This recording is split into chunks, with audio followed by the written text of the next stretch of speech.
नमस्कार, आवाज समाचार में आपका स्वागत है। मैं हूं मनोज श्रीवास्तव। खबरों की शुरुआत करते हैं हेडलाइंस के साथ। 4 मार्च तक सीबीआई रिमांड में रहेंगे मनीष सिसोदिया। गिरफ्तारी के विरोध में आप नेताओं का दिल्ली से चंडीगढ़ तक प्रदर्शन। बीजेपी ने सिसोदिया पर साधा निशाना। अग्निपथ स्कीम पर मोदी सरकार की कोर्ट में बड़ी जीत। दिल्ली हाईकोर्ट ने ठहराया सही, रोक लगाने की मांग करने वाली सभी याचिकाएं खारिज। बाजार में आखिरी घंटे में रिकवरी, लेकिन लगातार 7वें दिन सेंसेक्स निफ्टी गिरावट पर बंद। मिड और स्मॉल कैप में भी दबाव। मेघालय और नागालैंड में विधानसभा के लिए वोटिंग खत्म। दोनों राज्यों में कुल 118 सीटों पर मतदान। 2 मार्च को आएंगे नतीजे।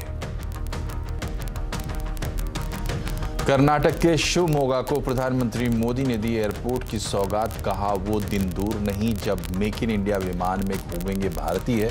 बेलगावी में 2700 करोड़ की योजनाओं का किया उद्घाटन। शराब घोटाले में दिल्ली के डिप्टी सीएम मनीष सिसोदिया की गिरफ्तारी पर घमासान मचा हुआ है। सीबीआई ने कल 8 घंटे की पूछताछ के बाद सिसोदिया को गिरफ्तार कर लिया था। आज उन्हें दिल्ली की राउज एवेन्यू कोर्ट में पेश किया गया।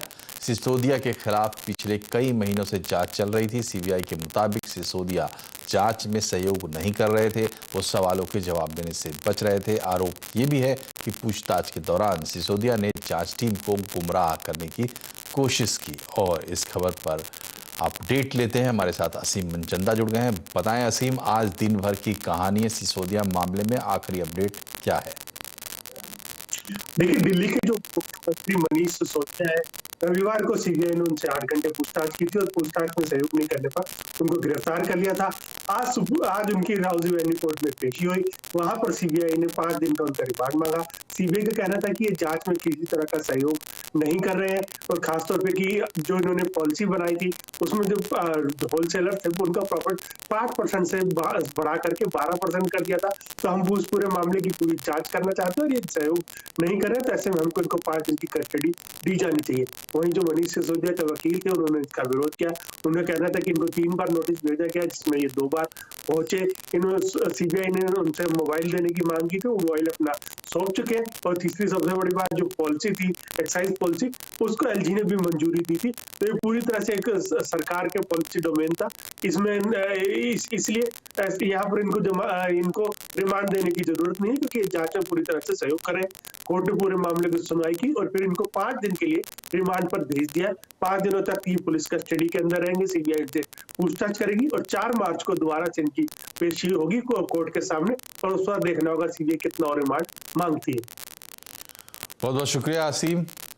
तो अपडेट यही है कि अब 5 दिन की सीबीआई रिमांड पर गए मनीष सिसोदिया। इधर सिसोदिया की गिरफ्तारी पर सियासी घमासान जो छिड़ गया है। दिल्ली के मुख्यमंत्री अरविंद केजरीवाल ने कहा है कि मनीष सिसोदिया बेकसूर है, उनकी गिरफ्तारी गंदी राजनीति का हिस्सा है। देशभक्तों को, अच्छे लोगों को, ईमानदार लोगों को तो पकड़ पकड़ के जेल में डाल रहे हैं, और जिन लोगों ने अरबों खरबों रुपए लूट लिए बैंकों के और इनके, वो इनके दोस्त हैं। पूरा देश देख रहा है, लोग देख रहे हैं और लोग ही इसका जवाब देंगे। पूरे देश को मनीष जी के ऊपर गर्व है और हम सब एक परिवार की तरह हैं और सब उनका ख्याल रखेंगे। वहीं आम आदमी पार्टी के नेता संजय सिंह ने गिरफ्तारी के खिलाफ मोदी सरकार पर हमला बोला है। उन्होंने कहा कि सिसोदिया के खिलाफ कोई सबूत नहीं मिला, बावजूद इसके सियासी कारणों से मनीष सिसोदिया को गिरफ्तार किया गया है। उस मनीष सिसोदिया के खिलाफ कोई सबूत नहीं मिला। घर में 14 घंटे छापेमारी की, सीबीआई ने कुछ नहीं मिला। दफ्तर में छापेमारी की, कुछ नहीं मिला। गांव में छापेमारी की, कुछ नहीं मिला। बैंक का लॉकर चेक कर लिया, कुछ नहीं मिला। और आप कल्पना कीजिए कि 10,000 करोड़ की रिश्वत का आरोप लगाया जा रहा है उनके ऊपर। कोई तो संपत्ति मिलती, कोई तो पैसा मिलता, कोई तो कागजात मिलता, लेकिन सिर्फ और सिर्फ राजनीतिक कारणों से और अपने घोटालों पर पर्दा डालने के लिए नरेंद्र मोदी जी की सरकार ने मनीष सिसोदिया को गिरफ्तार किया है। और सिसोदिया की गिरफ्तारी पर बीजेपी ने आम आदमी पार्टी पर निशाना साधा है। बीजेपी ने कहा है कि सब सही था तो दिल्ली सरकार ने शराब नीति वापस क्यों ली। वो बार बार शिक्षा की बात करते थे। उन्होंने एक बार भी अपनी शराब पॉलिसी को डिफेंड नहीं किया, एक बार भी ये नहीं कहा कि हमारी शराब पॉलिसी अच्छी थी। तो अगर आपकी पॉलिसी अच्छी थी तो आपने वापस क्यों करी? आपने कमीशन 2% से 12% क्यों बढ़ाया? आपने 140 करोड़ रुपए प्राइवेट प्लेयर का वापस क्यों किया? अगर आपसे ये सारे सवाल कोई एजेंसी या कोर्ट पूछेगी और आप बार बार शिक्षा की बात करेंगे तो ऐसा नहीं हो सकता। अगर आपसे केमिस्ट्री का सवाल पूछा जाएगा तो आप उसका जवाब हिस्ट्री में नहीं दे सकते। यही डर सता रहा था कि कहीं गिरफ्तार किया जाएगा। मेरा मानना यह है कि डर उसी को लगता है जिसने कुछ किया हो। जिसने कुछ नहीं किया होता उसको डर नहीं लगता। और जिस प्रकार से घोटाला सामने आया, हम तो शुरू से कह रहे थे कि मनीष सिसोदिया इसके अंदर इन्वॉल्व है। अब चूंकि वो डर रहे थे कि उन्होंने बहुत कुछ किया है इसलिए उनकी गिरफ्तारी होगी, उनकी ये जो डर है उनका कहीं ना कहीं सच साबित हुआ है। लेकिन सवाल ये है, उनको बहुत सारी चीजों के जवाब देने होंगे। और मनीष सिसोदिया की गिरफ्तारी के विरोध में आज आम आदमी पार्टी ने देश भर में विरोध प्रदर्शन किए। आम आदमी पार्टी के कार्यकर्ताओं ने दिल्ली में आप के ऑफिस के बाहर विरोध प्रदर्शन किया। आप दफ्तर के बाहर भारी संख्या में सुरक्षा बल भी तैनात था। इस दौरान पुलिस और प्रदर्शनकारियों के बीच झड़प भी हुई। प्रदर्शन कर रहे करीब 70 आम आदमी पार्टी के कार्यकर्ताओं को पुलिस ने हिरासत में लिया। दिल्ली के अलावा मुंबई, चंडीगढ़, भोपाल और हैदराबाद में भी आप कार्यकर्ताओं ने सिसोदिया की गिरफ्तारी के खिलाफ प्रदर्शन किया। और सिसोदिया की गिरफ्तारी पर क्यों मचा है घमासान, आज आवाज अड्डा में इसी पर होगी बड़ी चर्चा शाम 7:57 पर।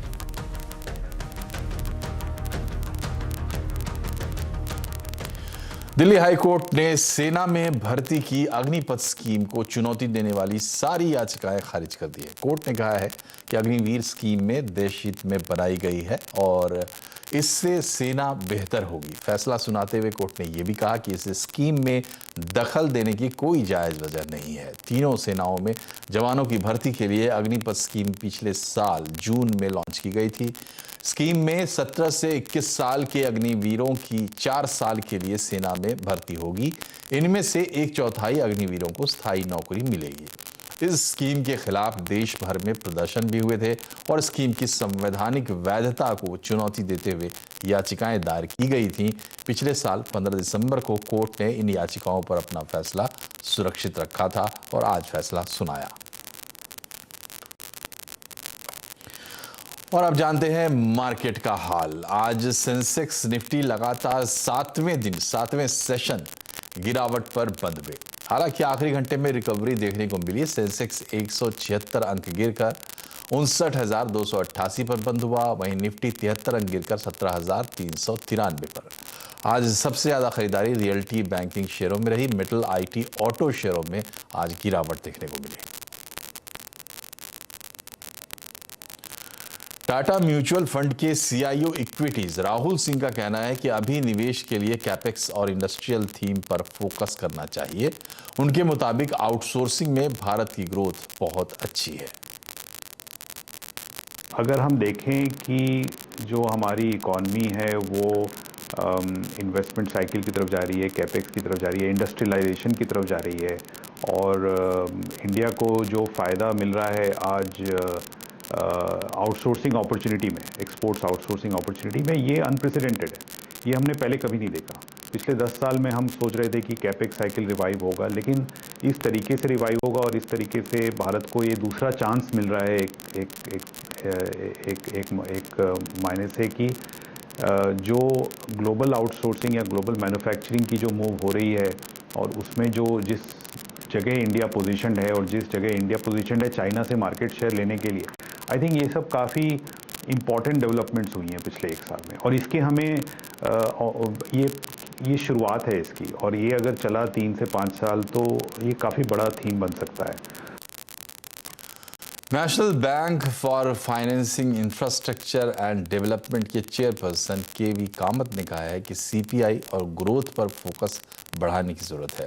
TV18 की मैनेजिंग एडिटर शिरीन भान से एक्सक्लूसिव बातचीत में केवी कामत ने कहा कि ऐसी स्थिति पैदा ना हो जिसमें ऊंची ब्याज दरें और धीमी ग्रोथ हो जाए। हालांकि उन्होंने भरोसा जताया कि सरकार और RBI इससे निपटने में सक्षम है। One would need to look at CPI or other indicators a little more more focus, as it were, to understand whether this is something that we can take a decision on. So we do not want to end up in a situation where we raise interest rates and put an engine, the economic engine, which is now fine-tuned, put it out of gear. Getting it back in tune is going to take time. Say it very clearly that I have complete confidence in the steps taken by the central bank as the monetary policy authority and the central government. Phoenix mills ने अहमदाबाद में अपना नया mall खोला है। Palladium नाम का ये mall 7,50,000 वर्ग फुट में फैला है। कंपनी आने वाले दिनों में 4 और शहरों में मॉल खोलेगी। फ्यूचर प्लान पर कंपनी की CEO रश्मि सेन से खास बातचीत की हमारे संवाददाता केतन जोशी ने। फिनिक्स मिल के COO इस वक्त हमारे साथ है। मैडम बताइए, ये जो आपने मॉल यहाँ ओपन किया है अहमदाबाद में, तो एग्जिस्टिंग अब कितने मॉल हो गए और थोड़ा फ्यूचर प्लान के बारे में बताइए। आने वाले समय में हम और कितने मॉल दिखेंगे? So currently we have 10 operational shopping malls across 8 cities over an area of 8.8 million square feet. और अभी आने वाले टाइम में हम 4 और मॉल खोलने वाले हैं। 2 मॉल्स में हमारा retailer fit out in fact already शुरू हो गया है। So mall of millennium in Poona and mall of Asia in Bangalore will be opening over the next couple of months. इसके अलावा सूरत और कैलकाटा में 2 हम नए मॉल्स लाने वाले हैं। और हमारे जो कुछ एग्जिस्टिंग मॉल्स भी हैं जो पूना में, बॉम्बे पैलेडियम में, बैंगलोर में, उन मॉल्स में भी हम एक्सपेंशन करने वाले हैं। So apart from the 8.8 million square feet retail that is already operational, we are going to be adding another 5 million square feet through these expansions. Madam, overall अगर हम देखें तो फिनिक्स मिल का जो मॉल का कंट्रीब्यूशन है हमारे टॉप लाइन में, वो कितना परसेंटेज होगा और आने वाले 1 साल में हम कितना निवेश करेंगे? जो आपने 4 मॉल का बताया, तो ओवरऑल कितना इन्वेस्ट एक्सपेक्ट कर रही है आप? So overall, our primary focus, so Phoenix is a retail-led mixed-use development. We've been pioneers in this, and our primary focus is the retail business. And about 70-75% of our focus is on shopping malls only. सूरत में भी खोलने जा रहे हैं, वो कितना बड़ा होगा? So Surat will be about 1 million square feet. We are again doing the Surat mall also in partnership with B Safar, and that will be a 1 million square feet shopping mall. जाने माने stock market analyst और लेखक अश्विनी गुजराल का आज निधन हो गया। गुजराल एक बेहतरीन टेक्निकल एनालिस्ट माने जाते थे। कुछ दिन वो CNBC आवाज़ के रेगुलर पैनलिस्ट भी रहे थे। गुजराल ने हाउ टू मेक मनी इस नाम से किताबों की सीरीज़ लिखी थी। हम अश्विनी गुजराल को CNBC आवाज़ की तरफ से श्रद्धांजलि अर्पित करते हैं।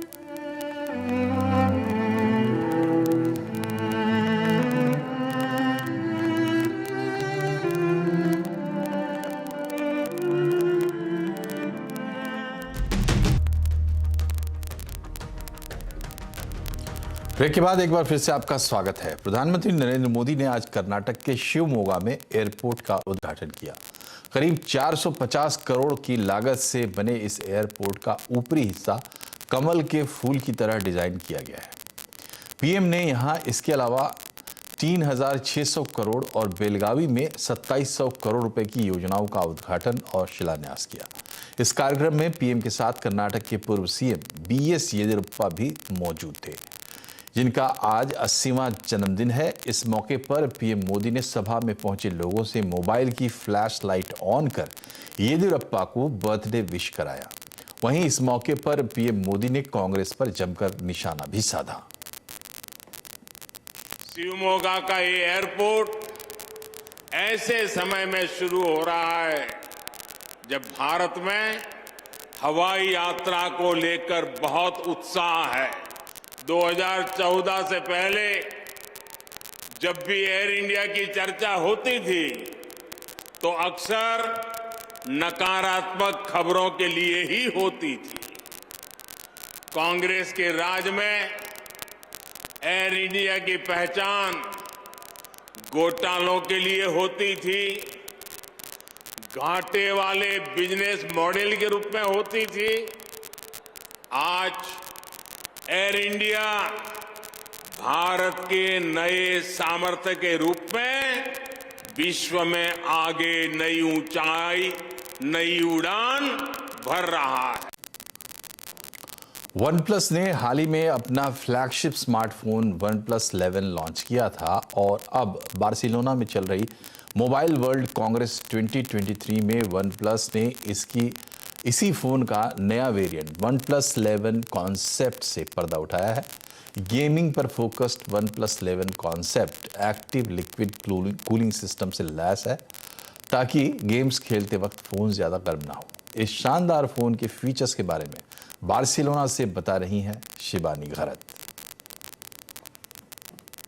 MWC के डे 0 पर इनफैक्ट OnePlus ने अपना OnePlus 11 concept phone in fact launch किया है, जिसमें एक्टिव कायरो फ्लक्स ये एक स्पेशलाइज्ड कूलिंग टेक्नोलॉजी है। खासकर गेमर्स को ये डिवाइस टारगेट करता है। OnePlus का ऐसे मानना है कि जो हाई एंड टेक्नोलॉजी आपको PCs में मिलती है, उसी टेक्नोलॉजी को OnePlus अपने इस कॉन्सेप्ट डिवाइस में लेकर आ रहा है।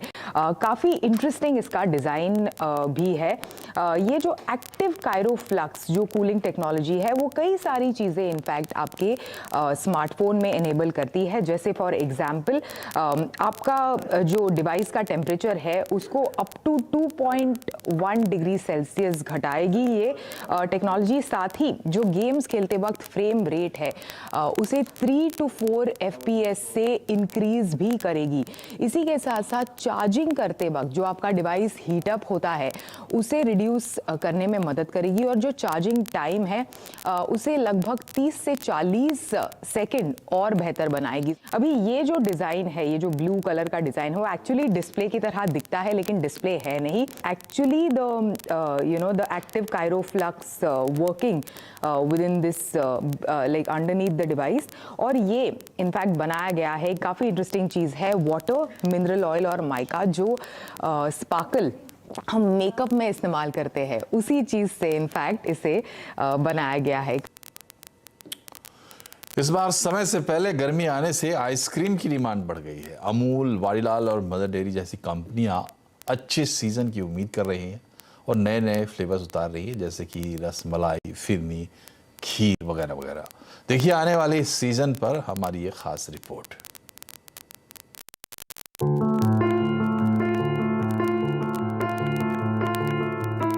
इस बार फरवरी में ही मौसम ने अपने तेवर गर्म कर दिए हैं। पारा 35 डिग्री के पार पहुंच चुका है। लोगों के खानपान में आइसक्रीम की मौजूदगी बढ़ने लगी है।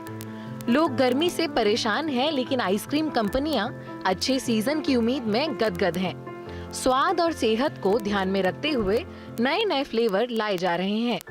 मिसाल के तौर पर मदर डेयरी केसर, खीर और फिरनी समेत 14 नए फ्लेवर ला रही है। इस मार्केट के अंदर कस्टमर जो है हर बार नई चीज़ मांगता है। They want more and more innovations.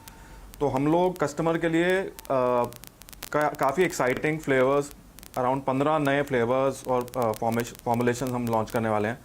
हम लोग कोशिश ये करते हैं कि इंडियन ट्रेडिशनल आइसक्रीम्स को ज़्यादा बढ़ावा दें, तो उसके रखते हुए हम कम से कम 4 से 5 अलग फ्लेवर कुल्फ़ी रेंज के अंदर ला रहे हैं।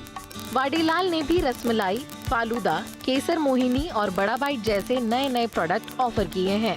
अभी हमारा जो फोकस जो है वो हम प्रीमियम रेंज में कर रहे हैं। हमने गुरमे नेचुरल्स करके हमने एक ब्रांड खड़ी की हुई है, जिसमें आइसक्रीम जो है वो नेचुरल फ्लेवर और नेचुरल कलर से बनाया हुआ है। उसके अंदर हमने रसमलाई, फालूदा,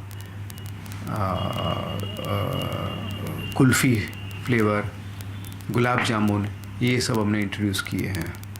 महंगे होते दूध का असर आइसक्रीम की कीमतों पर दिखेगा, लेकिन वक्त से पहले और सामान्य से ज्यादा गर्मी के अनुमान से आइसक्रीम कंपनियों को पिछले साल के मुकाबले 30% ज्यादा सेल की उम्मीद है।